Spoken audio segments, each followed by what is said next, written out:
Scene की शुरुआत एक विशाल मैदान से होती है जिसके चारों ओर सैनिकों की लाशें पड़ी होती हैं। लड़ाई के मैदान में जर्मन सैनिक बंकर्स में छुपे हुए थे, जहां कमांडर उन्हें फ्रांसीसियों के कैंप शिविर पर हमला करने के लिए बोलता है। दूसरी ओर फ्रांसीसियों के शिविर का भी यही हाल था, जहां उनकी तरफ बढ़ने वाले सभी जर्मन सैनिकों को मार दिया जा रहा था। उसके बाद जर्मन सैनिकों की लाशों को दफनाया जा रहा होता है, लेकिन दफनाने से पहले उनके खून से सने कपड़ों को निकाल दिया जाता है और उन्हें साफ कर नए जैसा करके नए सैनिकों को दे दिया जाता है। दूसरे ही सीन में हमें 1917 का दौर दिखाया जाता है, जो फर्स्ट वर्ल्ड वॉर का दौर था।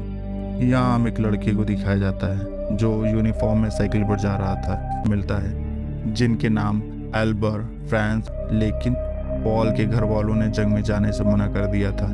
लेकिन वह अकेला नहीं रहना चाहता है, इसलिए वह अपने फॉर्म पर अपने पेरेंट्स के नकली साइन कर लेता है। उसके अगले ही दिन पॉल आधिकारिक रूप से जर्मन सैनिक बन चुका था और पहले ही दिन सेना का अधिकारी आता है और हॉल में स्थित नए सैनिकों को स्पीच देता है, जिससे वहाँ पे सभी सैनिकों का मनोबल बढ़ जाता है। कुछ समय बाद सबको सेना की वर्दी दी जाती है, जिसे सभी पहनकर मार्चिंग करते हुए वेस्टर्न फ्रंट की तरफ बढ़ने लगते हैं। वेस्टर्न फ्रंट नॉर्थ फ्रांस से 25 किलोमीटर की दूरी पर था।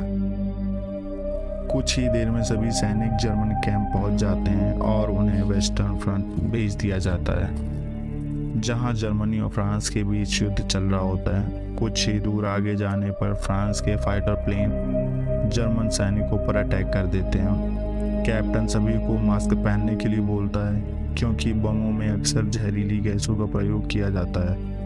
थोड़ी ही देर में सभी सैनिक वेस्टर्न फ्रंट पहुंच जाते हैं, जहां बारिश हो रही थी, लेकिन जंग अभी भी जारी थी।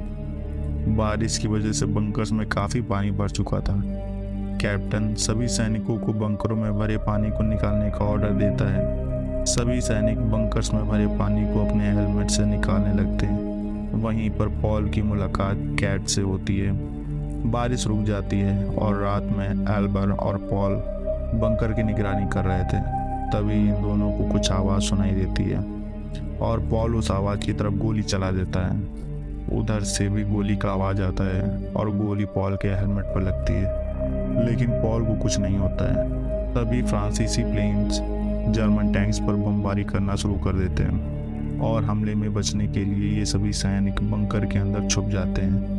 पॉल और उसका दोस्त दोनों ही डर जाते हैं, क्योंकि चारों तरफ बमबारी होने की वजह से धरती भी कांपने लगती है, मानो जैसे तीव्र भूकंप हो। तभी एक सैनिक घबराकर बंकर के बाहर भागने लगता है और एक बम उसके ऊपर गिरता है, जिससे उसके चितड़े उड़ जाते हैं, जिसे देख वहाँ सभी और डर जाते हैं। यह बंकर ज़्यादा देर बमबारी न झेल पाने की वजह से धंस जाता है। अगले ही दिन पॉल के दोस्त उसे बाहर निकालते हैं। पॉल काफ़ी शौक में था, किसी तरह हिम्मत करके कैट के साथ वहाँ बैठ जाता है। तभी वहाँ पर सेना का लेफ्टिनेंट आकर पॉल को एक बैग देता है और सभी मरे सैनिकों की आईडी इकट्ठा करने को कहता है। पॉल सैनिकों की लाशों से टैग, जो कि आईडी होती है, उसे इकट्ठा करने लगता है। उसे दौरान उसे अपने दोस्त का चश्मा मिलता है। पॉल उसे ढूंढने लगा और कुछ ही दूरी पर उसे अपने दोस्त की लाश मिलती है। यह देखकर वो बहुत रोता है, लेकिन उसके पास मातम मनाने का भी वक्त नहीं था और फिर से वह काम में लग जाता है। और इसी तरह 18 महीने का अंतराल दिखाते हुए 7 नवंबर सन 1918 का समय दिखाया जाता है। यहाँ हमें एक जर्मन अधिकारी को दिखाया जाता है, जो कहता है कि और अगर इसी तरह आगे जंग चली तो जर्मनी बर्बाद हो जाएगा। वो इस जंग को रोकना चाहता है, इसलिए वो जर्मनी के उच्च अधिकारियों के पास जाता है और दूसरी तरफ जंग के मैदान से दूर पॉल, कैट और उसके अन्य साथियों को दिखाया जाता है। यहाँ पर पॉल और कैट को दिखाया जाता है, जो समय के साथ बहुत ही अच्छे दोस्त बन चुके होते हैं। यहीं पर कुछ फ्रेंच लड़कियां पास से गुजरते हुए दिखाई देती हैं और फ्रांस उन लड़कियों के पास जाकर उनके साथ चला जाता है। और फिर एक दिन पोस्टमैन कैंप में आकर सबको चिट्ठी देता है। कैट किसी तरह अपनी चिट्ठी ले लेता है और वो चिट्ठी पॉल को दे देता है, क्योंकि कैट को पढ़ना नहीं आता है। वो चिट्ठी कैट की वाइफ ने लिखा था, जिसे कैट सुनकर उदास हो जाता है। कुछ समय बाद फ्रांस वापस कैंप लौट आया और अपने साथ अपनी गर्लफ्रेंड की स्कार्फ भी ले आता है, जिससे सभी उसमें से आ रही खुशबू से फ्रांस की गर्लफ्रेंड को इमेजिन कर लेते हैं। सुबह पॉल और उसके दोस्त को एक मिशन पर भेज दिया जाता है। उन्हें नए भर्ती हुए सैनिकों को ढूंढना था जो बॉम्बिंग के वक्त गायब हो चुके थे। पॉल को गायब हुए 70 सैनिकों के शव मिल चुके होते हैं, जहां पता चलता है कि उन सभी सैनिकों की मौत बॉम्ब से निकलने वाली जहरीली गैस से हुई थी। दूसरे सीन में जर्मन उच्चाधिकारी फ्रांस के उच्चाधिकारियों से युद्ध के विषय पर मिलने जा रहे थे, क्योंकि हर रोज कई जर्मन सैनिक युद्ध में मारे जा रहे थे और इन सब की वजह से जर्मनी बर्बाद हो रहा था। इसलिए अब इस जंग को रोकना जरूरी था। रात को सेना का एक कमांडर समस्त सैनिकों को उठाता है और वेस्ट फ्रंट पर चलने को कहता है। वो सभी फिर से उस जगह पर आ जाते हैं जहां वो पहले थे। इधर दूसरे सीन में जर्मन अधिकारियों और फ्रेंच अधिकारियों के बीच मुलाकात होती है, जहां पर जर्मन अधिकारी बताता है कि जर्मनी जंग में सरेंडर करना चाहता है क्योंकि उनके हजारों सैनिक युद्ध में मारे जा चुके थे और जर्मनी उनकी सारी शर्तें मानने को भी तैयार था। फ्रेंच अधिकारी इस प्रस्ताव को मानने के लिए 3 दिनों का समय लेते हैं, जो जर्मनी के अधिकारियों के हिसाब से बहुत ज्यादा था। दूसरे सीन में जर्मन सैनिक फ्रेंच सीमा की ओर बढ़ते हैं, जिसमें दोनों तरफ से फायरिंग हो रही थी। कुछ देर में जर्मन सैनिक फ्रेंच सैनिकों के ट्रेंच में घुस जाते हैं। कैट फ्रेंच बंकर में घुसता है जहां बहुत सारा खाना था।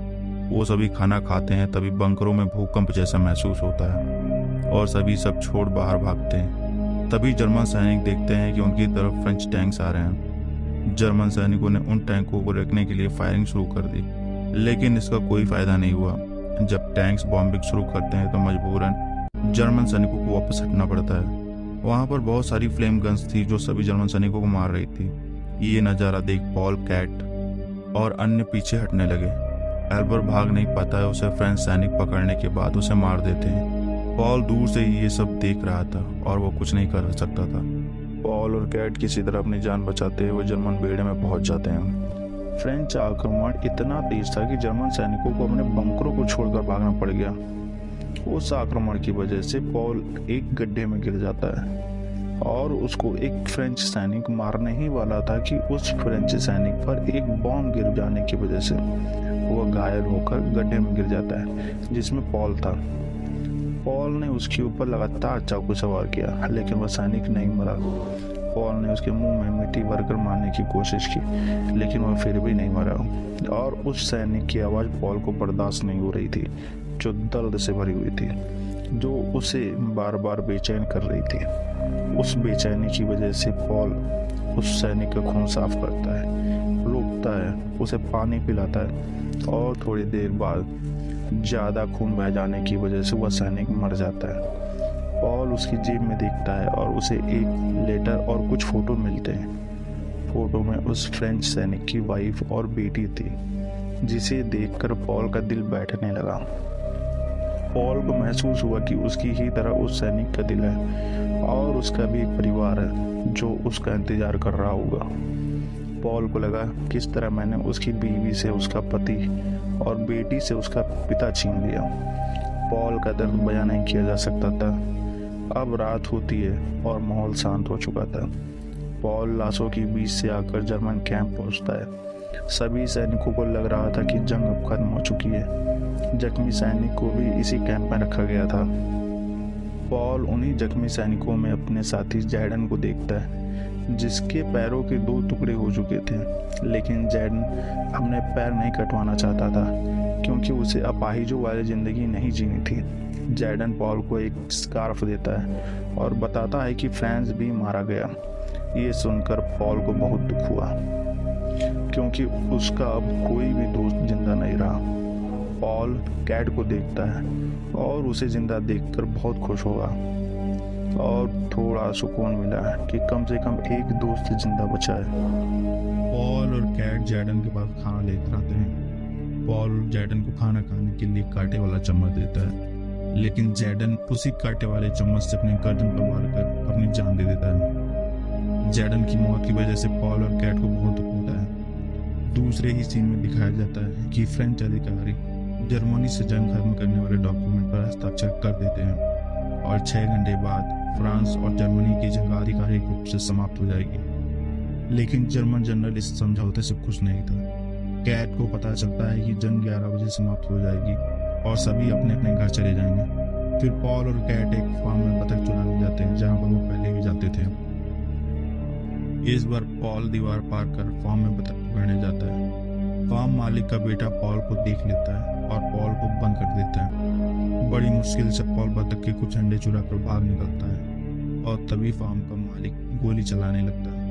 पॉल और कैट भागते भागते जंगल के पास आ जाते हैं। वहां पर दोनों ने अपनी भूख शांत की।